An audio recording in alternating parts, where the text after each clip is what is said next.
আহ, হয় মই যিহেতু আপোনালোকে চবে অৱগত যে মই 11 মানকাছৰ বিধানসভাৰ এইবেলি নিৰ্বাচনৰ কাৰণে NPP দলৰ এজন দাবীদাৰ আছিলোঁ বা প্ৰাৰ্থিত্ব বৈধ প্ৰাৰ্থিত্ব হিচাপে বিবেচিত হৈছিলোঁ।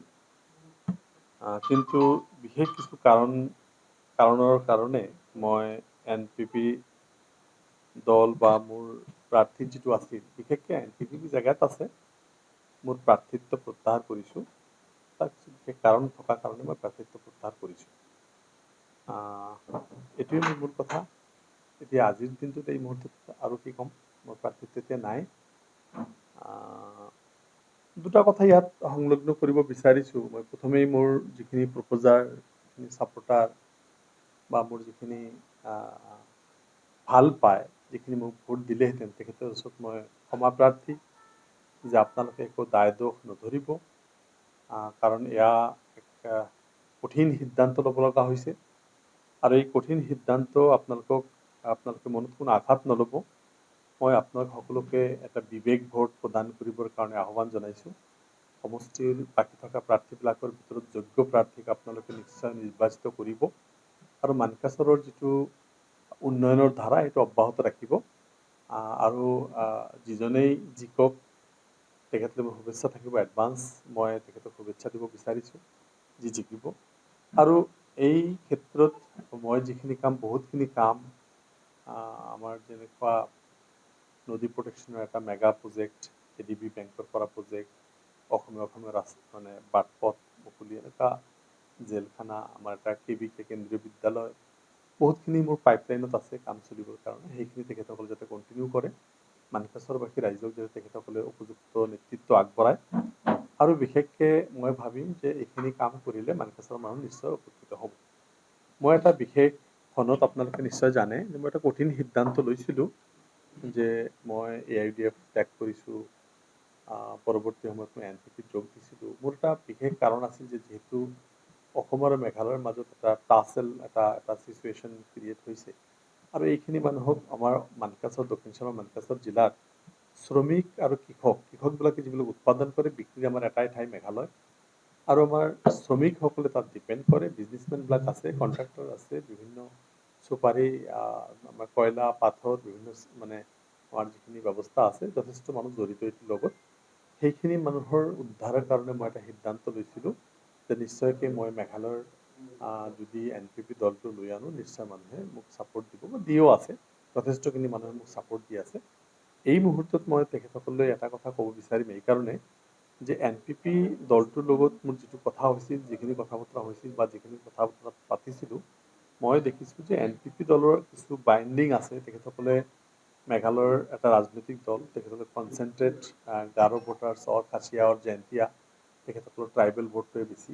আৰু এই মুহূৰ্তত তেখেতসকলে মোৰ বোধেৰে এনেকুৱা লাগিছে যে নন ট্ৰাইবেল ভোটত বেছি ইণ্টাৰেষ্ট দিব খোজা নাই, কাৰণ it may be against of the Garo sentiment.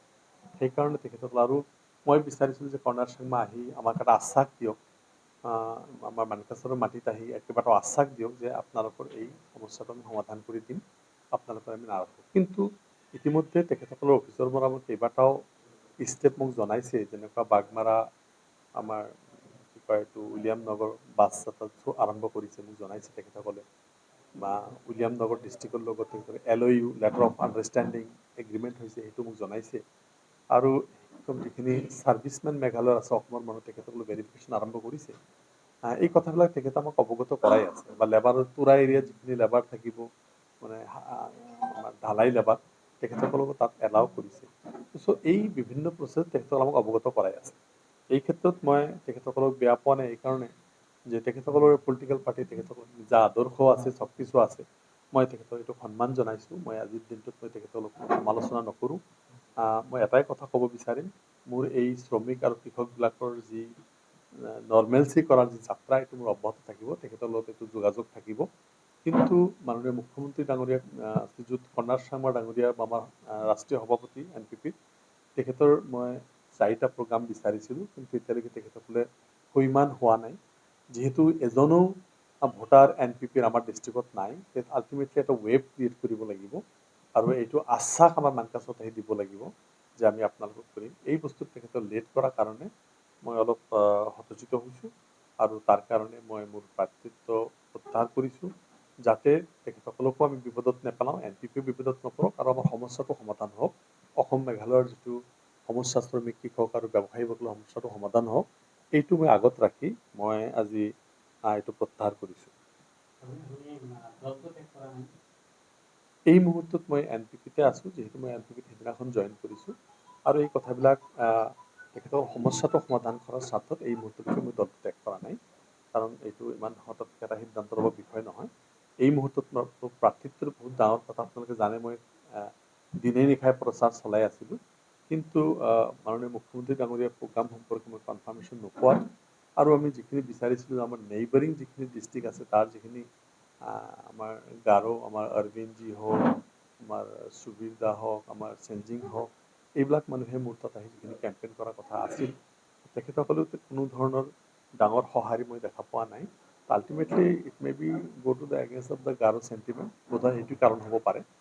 যিয়ে নহওক বাৰু তেখেতসকলৰ সিদ্ধান্ত সেইখিনি নোহোৱাত মোৰ যিহেতু এটা সাংগঠনিক ভোট নাই, মই মানুহখিনিক শ্ৰমিকবিলাক যথেষ্ট আগ্ৰহী হৈছে মোৰ প্ৰতি, কিন্তু মই দেখিছোঁ যে এই মুহূৰ্তত এইটো সিদ্ধান্ত উচিত হ'ব বুলি মোৰ বিবেকে, মোৰ কনচাছে কৈছে, সেইকাৰণে মই এটা সিদ্ধান্ত লৈছোঁ।